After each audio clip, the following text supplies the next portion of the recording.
E hoje a gente recebe aqui no nosso programa, para um bate-papo, eu costumo dizer que essa série de entrevistas não são entrevistas, né?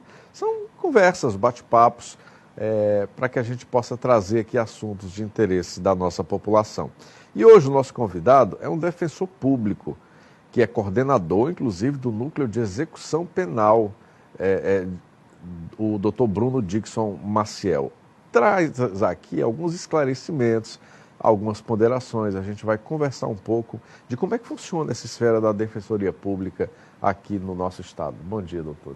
Bom dia, Júnior Albuquerque. Bom dia a todos os telespectadores da TV Difusora. Agradeço o convite.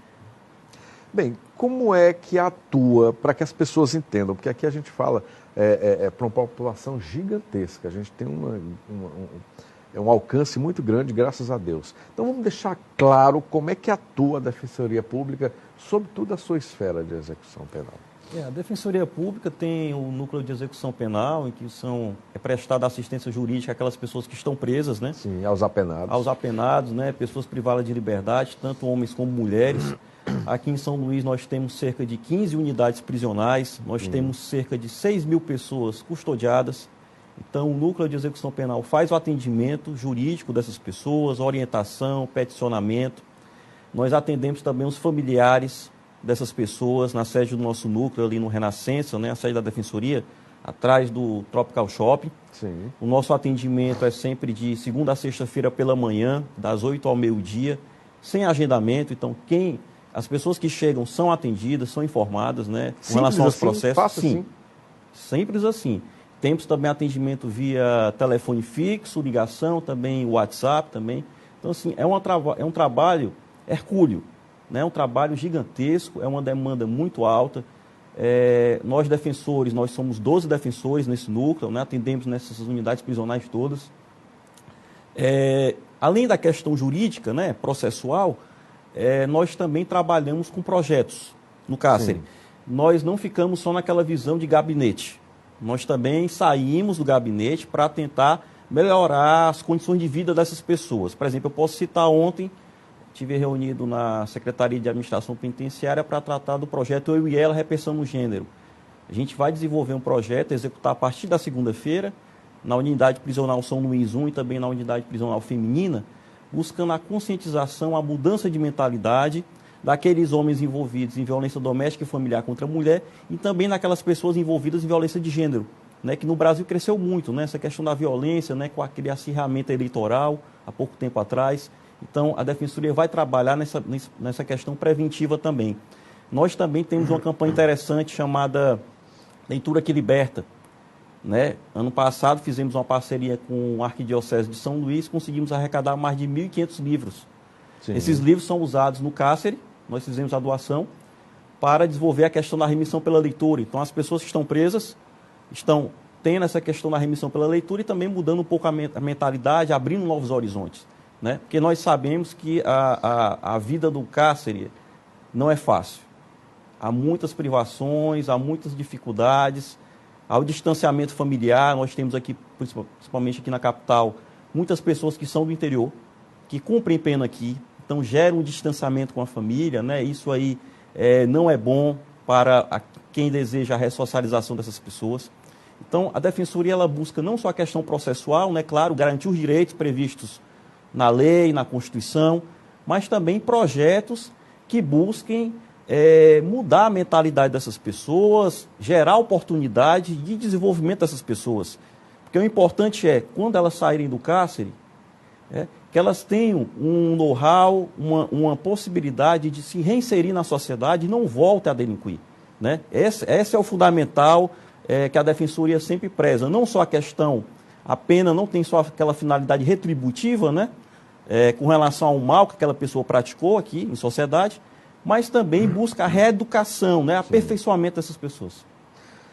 Doutor Dickson, eu queria trazer aqui uma situação para que a população pudesse entender, de fato, o papel nessa área de execuções penais. Doutor Bruno Dickson falou muito bem que a esfera está muito próxima dos apenados, mas é interessante a gente trazer aqui, por exemplo, algumas situações. Vamos lá. Os remédios constitucionais, alguns deles, não precisam ser peticionados por advogados. Podem ser peticionados por cidadãos comuns, como habeas corpus, por exemplo. Até que ponto a população tem essa informação e, se a tem, como fazer para, por exemplo, requerer ao juízo de execução penal um livramento da cadeia? E aí eu estendo a pergunta ao senhor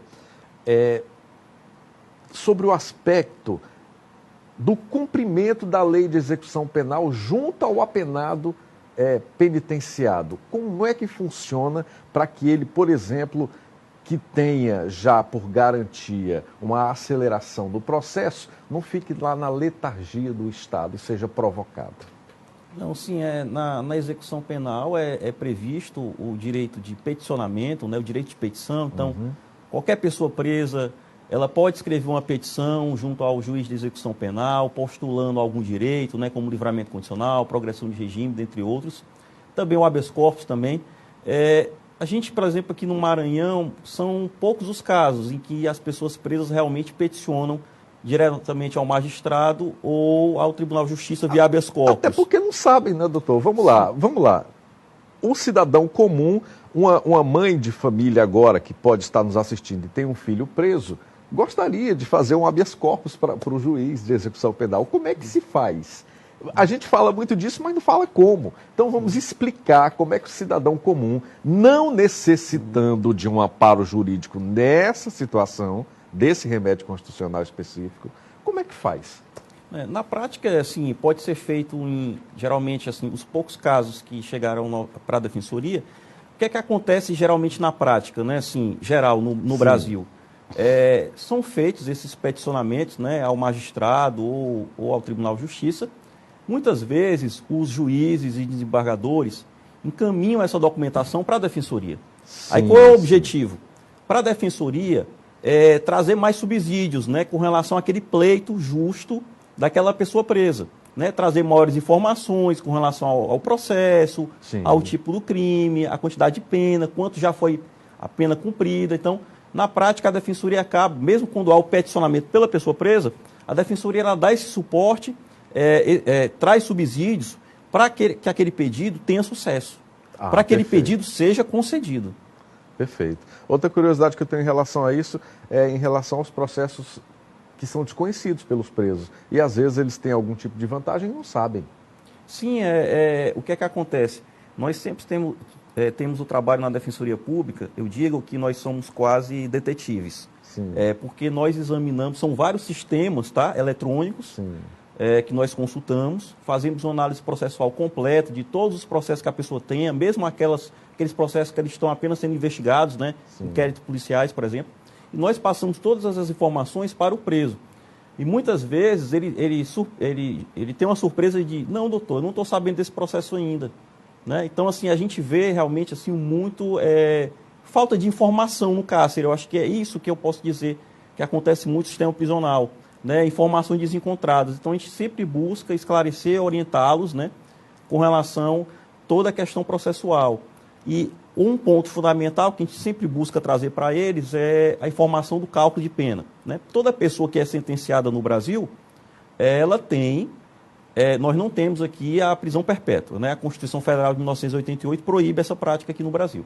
Então, eles têm que cumprir uma determinada quantidade de pena, dependendo do tipo de delito, quando aconteceu esse delito, e nós sempre passamos as informações de quando que eles poderão retornar ao convívio social, né? Via uma progressão de regime, um livramento condicional, uma saída temporária. Então, sempre passamos essas informações. Além disso, nós também informamos a eles, né, mesmo aqueles que obtêm a liberdade, né, estão aqui cumprindo pena no regime aberto, livramento condicional, penas alternativas, sempre nos alertamos que eles ainda estão em cumprimento de uma pena, de uma sanção penal. Né?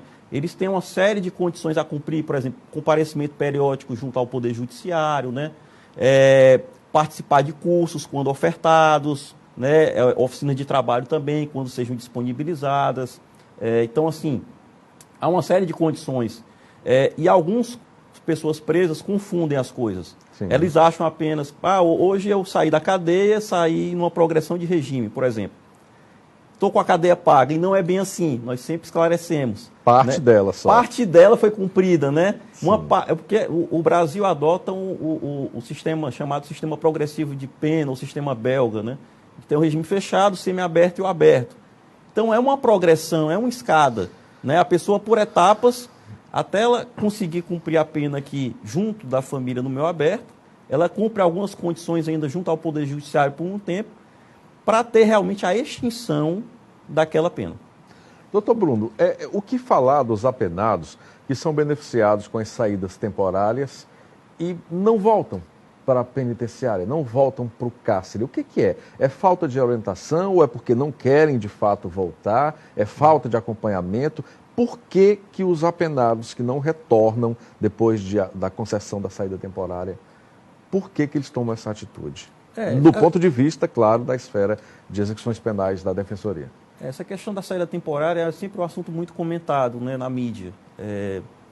O Maranhão já teve tempos mais difíceis. Nós tivemos até 2014 um percentual de evasão de saída temporária que atingia 20%, 25%, né, durante aquele período sombrio que o Estado vivia.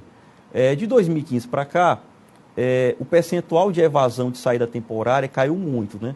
A última agora, que foi a saída temporária do Natal de 2022, nós tivemos cerca apenas de 4% dos beneficiados da saída temporária não retornaram para o sistema prisional aqui na capital.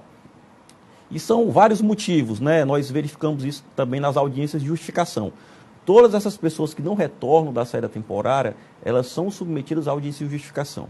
Há casos de motivo de saúde, né? Alguns inclusive devidamente comprovados, a pessoa ficou internada. Há casos de problemas familiares, então a pessoa não retornou por conta de um problema na família, uma esposa passando necessidade, um filho doente. Há casos de irresponsabilidade, né? A pessoa não quis retornar da saída temporária, né? Por algum motivo. Então, assim, são N os motivos, mas assim, sempre a Defensoria orienta que a pessoa retorne da saída temporária. E é bom dizer para a sociedade que essas pessoas que são recapturadas posteriormente, porque elas vão ser recapturadas mais cedo ou mais tarde, né? Isso sempre acontece. O que é que acontece? Aquela pessoa presa, para ela ter acesso novamente àquele regime semiaberto, àquela progressão de regime, ela vai ter que cumprir mais pena. Então, assim, na prática, os efeitos são muito gravosos para aquela pessoa. Quem não retorna da saída temporária, ela acaba tendo a pena alongada, para fim de progressão de regime. Sim. Né? Então, assim, é muito prejudicial. A gente sempre alerta para essas pessoas presas. O que é que acontece? O cumprimento da pena eu comparo com uma corrida. Né? Então, a pessoa ela começa ali na largada no quilômetro 0. Ela está na saída temporária já no quilômetro 10. A extinção da pena, digamos, seria no quilômetro 20. Quando a pessoa não retorna da saída temporária, ela já está na metade da pena ali no quilômetro 10, quando ela é recapturada para fim de progressão de regime, ela vai voltar para o quilômetro 0. Então, assim, ela atrasa a vida dela toda, né? Então, assim, acaba ficando mais tempo no cárcere. Bons esclarecimentos. Muito obrigado ao doutor Bruno aqui primeiro por ter vindo conversar com a gente, esse bate-papo informal, para que as pessoas, as famílias em casa entendam um pouco sobre a vara de execuções penais e sobre a esfera de execução penal lá da Defensoria Pública. E a gente agradece muito a sua presença, doutor. Eu que agradeço o convite, né? E digo para todos os telespectadores aqui da TV Difusora que o Núcleo de Execução Penal da Defensoria está lá de portas abertas para qualquer dúvida, orientação das pessoas presas e também dos seus familiares. Muito bem, basta procurar. O endereço? É ali atrás do Shopping Tropical, na nova sede da Defensoria Pública, no Renascença. Obrigado, doutor Bruno.